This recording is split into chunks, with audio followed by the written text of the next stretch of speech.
ನಮಸ್ಕಾರ ಕನ್ನಡ ಒನ್ನೆಗೆ ಸ್ವಾಗತ. ನಾನು ನಿಮ್ಮ ಭಾಗ್ಯನಾರಾಯಣ ಬೊಗವರಪು.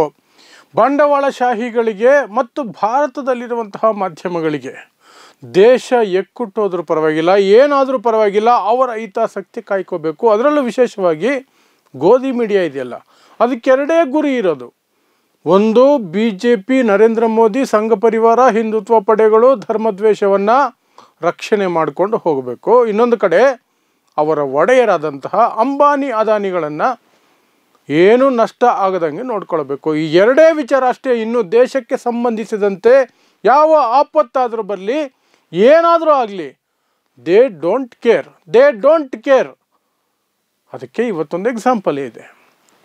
ನಿಮಗೆಲ್ಲ ಗೊತ್ತೇ ಇದೆ, ಆಪರೇಷನ್ ಸಿಂಧೂರದ ನಂತರ ಭಾರತ ಪಾಕಿಸ್ತಾನದ ನಡುವೆ ದೊಡ್ಡ ಸಂಘರ್ಷದ ಸನ್ನಿವೇಶ ಇತ್ತು.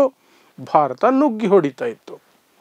ಪಾಕಿಸ್ತಾನದ ರಿಟಾಲಿಯೇಷನ್ ನಡೀತಿತ್ತು. ಭಾರತ ಸಮರ್ಥವಾಗಿ ಅದಕ್ಕೆ ಮತ್ತೆ ಪೆಟ್ಟು ಕೊಡ್ತಾ ಇತ್ತು. ಆದರೆ ದಿಢೀರಂತ ಅಮೆರಿಕ ಅಧ್ಯಕ್ಷ ಡೊನಾಲ್ಡ್ ಟ್ರಂಪ್ ಯುದ್ಧ ವಿರಾಮ ಘೋಷಣೆ ಮಾಡಿಬಿಟ್ರು. ಭಾರತ ಮಾಡಲಿಲ್ಲ, ಪಾಕಿಸ್ತಾನ ಮಾಡಲಿಲ್ಲ. ಡೊನಾಲ್ಡ್ ಟ್ರಂಪ್ ಅಂದರೆ ನಾನು ಹೇಳ್ದಂಗೆ ಬಾಯಿ ಮುಚ್ಕೊಂಡು ನೀವು ಕೇಳಬೇಕು ಅಂತ. ಆ ಸಂದರ್ಭದಲ್ಲಿ ಗೋಧಿ ಮೀಡಿಯಾಗಳಲ್ಲೂ ಸಹ ಒಂದಷ್ಟು ಜನ, ಮೋದಿ ಭಕ್ತರಲ್ಲೂ ಒಂದಷ್ಟು ಜನ ಸಿಟ್ಟು ಮಾಡಿಕೊಂಡ್ರು ಮೋದಿ ಮೇಲೆ. ಟ್ರಂಪ್ ಹೇಳಿದ್ದನ್ನು ನಾವು ಯಾಕೆ ಕೇಳಬೇಕು ಅಂತ.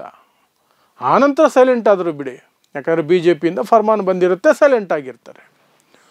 ಅಂತಹ ಸಂದರ್ಭದಲ್ಲಿ TV 18 ಇಂಡಿಯಾ ಎರಡೂ ಸಹ ಅಂಬಾನಿ ಒಡೆತನದ ಚಾನಲ್ಗಳು. ಅಂಬಾನಿದು 26 ಚಾನಲಲ್ಲಿ ದೊಡ್ಡಿದೆ ಭಾರತದಲ್ಲಿ. 26 ಚಾನಲ್ಸ್, ಮೇಯ್ನ್ ಚಾನಲ್ಸ್ ನಾನು ಹೇಳ್ತಿರೋದು. ಅದರಲ್ಲಿ ಇವೆರಡೂ ಸಹ ಒಂದು. TV 18 India Hindi channel, TV 18 English channel. ಆ ಎರಡು ಚಾನಲ್ಗಳಲ್ಲಿ ಜೋರಾಗಿ ಪ್ರಶ್ನೆ ಕೇಳ್ತಿದ್ರು. ಟ್ರಂಪ್ ಯಾವನು ಯುದ್ಧ ವಿರಾಮ ಘೋಷಣೆ ಮಾಡೋದಕ್ಕೆ? ಟ್ರಂಪ್ ಯಾವನು ಮಧ್ಯಪ್ರವೇಶ ಮಾಡೋದಕ್ಕೆ ಅಂತ. ಇವತ್ತು ಆ TV 18ನ ಒಡೆಯ ಮಾಲೀಕ ಮಿಸ್ಟರ್ ಮುಕೇಶ್ ಅಂಬಾನಿ ಟ್ರಂಪನ್ನು ಭೇಟಿ ಮಾಡಿದ್ದಾರೆ. ಅದು ನಡು ಬಗ್ಗಿಸಿ ತುಂಬ ನಯ ವಿನಯದಿಂದ ತಗ್ಗಿ ಬಗ್ಗಿ ಕ್ಯೂನಲ್ಲಿ ನಿಂತ್ಕೊಂಡು ಹೋಗಿ ಭೇಟಿ ಮಾಡಿ ಶೇಕ್ ಹ್ಯಾಂಡ್ ಮಾಡಿದ್ದಾರೆ. ಅದೇನೋ ಒಂದಷ್ಟು ಮಾತುಕತೆ ಮಾಡಿದ್ದಾರೆ. ಇನ್ನೇನಿರುತ್ತೆ, ದುಡ್ಡು ಮಾಡ್ಕೊಳ್ಳೋದಕ್ಕೆ ಹೊಸ ದಾರಿಗಳನ್ನು ಹುಡ್ಕೊಳ್ಳೋದು. ನನ್ನ ದೇಶ ಹಾಳಾಗೋದ್ರೆ ಪರವಾಗಿಲ್ಲ, ನನಗೆ ದುಡ್ಡು ಮಾಡೋದಕ್ಕೆ ಅಂದರೆ ಅವಕಾಶ ಇದ್ದರೆ ಕೊಡಪ್ಪ ಅಂತ ಕಾಲಿಗೆ ಬಿಡೋಕ್ಕೆ ಹೋಗಿರೋದು ಅಂಬಾನಿ. ಇದರಲ್ಲಿ ಏನು ವಿಶೇಷ ಅಂತೀರಾ? ಇದು ಅಮೇರಿಕಾದಲ್ಲಿ ಆಗಿರೋ ಭೇಟಿ ಅಲ್ಲ. ಟ್ರಂಪ್ ಈಗ ಮಧ್ಯಪ್ರಾಚ್ಯ ರಾಷ್ಟ್ರಗಳ ಅರಬ್ ರಾಷ್ಟ್ರಗಳ ಪ್ರವಾಸದಲ್ಲಿದ್ದಾರೆ. ಅಲ್ಲಿಗೆ ಹುಡ್ಕೊಂಡು ಹೋಗಿರೋದು, ಕತಾರ್ಗೆ ಹೋಗಿ ಅಲ್ಲಿ ದೋಹಾನಲ್ಲಿ ನಮಸ್ಕಾರ ಮಾಡ್ಕೊಂಡು ಬಂದಿರೋದು ಮಿಸ್ಟರ್ ಅಂಬಾನಿ. ಸೊ ಇವರ ದ್ವಂದ್ವಗಳನ್ನು ಅರ್ಥ ಮಾಡ್ಕೊಳ್ಳಿ. ಇಲ್ಲಿ ಸುಮ್ಮನೆ ತೋರಿಸ್ಕೊಳ್ಳೋದಕ್ಕೆ ನಾವು ಮಹಾನ್ ದೇಶಭಕ್ತರು ಅಂತ, ಟ್ರಂಪ್ ಯಾವನು ಅಂತ ಅದೇ ಅಂಬಾನಿ ಒಡೆತನದ ಚಾನಲ್ಗಳು ಬಾಯಿ ಬಡ್ಕೊಳ್ತಾ ಇರ್ತವೆ.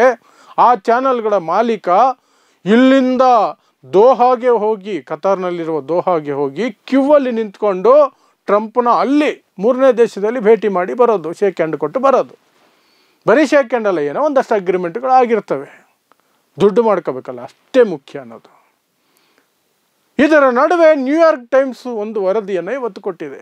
ಏನು ಅಂದರೆ, ಭಾರತದ ಮಾಧ್ಯಮಗಳು ಆಪರೇಷನ್ ಸಿಂಧೂರ ಮತ್ತು ಅದರ ನಂತರ ನಡೆದಂತಹ ಭಾರತ ಪಾಕಿಸ್ತಾನದ ನಡುವಿನ ಸಂಘರ್ಷ ಏನಿದೆಯಲ್ಲ, ಘರ್ಷಣೆ, ಆ ಸಂದರ್ಭದಲ್ಲಿ ಸಿಕ್ಕಾಪಟ್ಟೆ ಸುಳ್ಳು ಹೇಳಿದ್ದಾವೆ ಅಂತ. ನಿಜ ಅದು.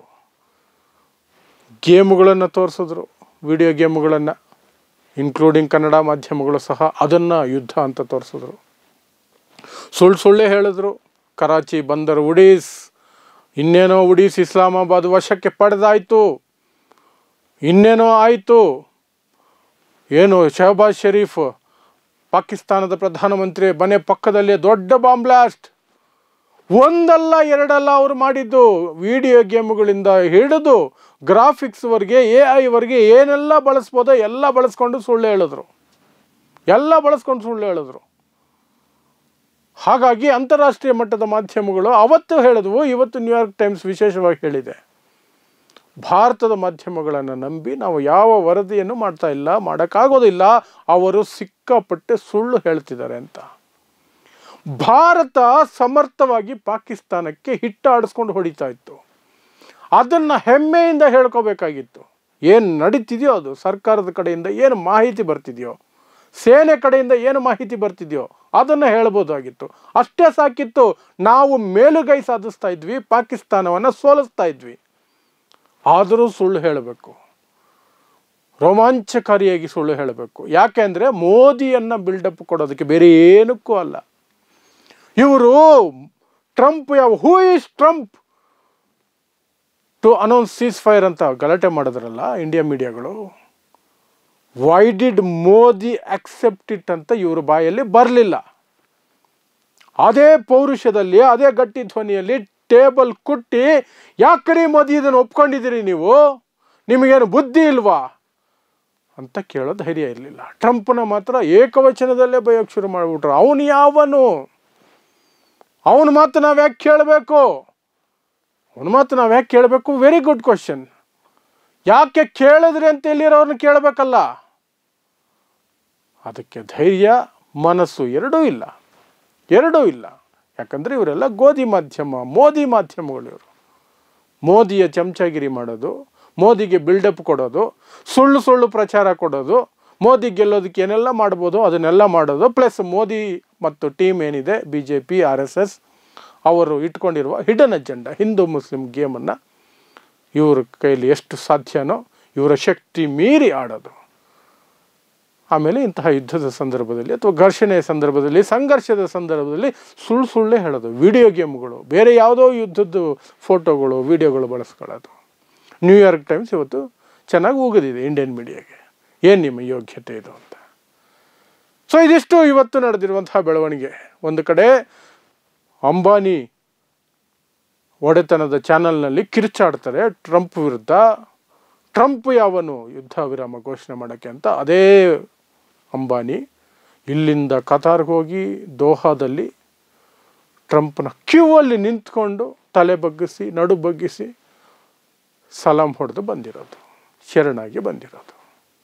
ಇಷ್ಟು ಇವತ್ತಿನ ಬೆಳವಣಿಗೆ. ನೋಡ್ತಾ ಇರಿ ಸಮಸಮಾಜಕ್ಕಾಗಿ ಕನ್ನಡ 1 ನ್ಯೂಸ್. ನಮಸ್ಕಾರ.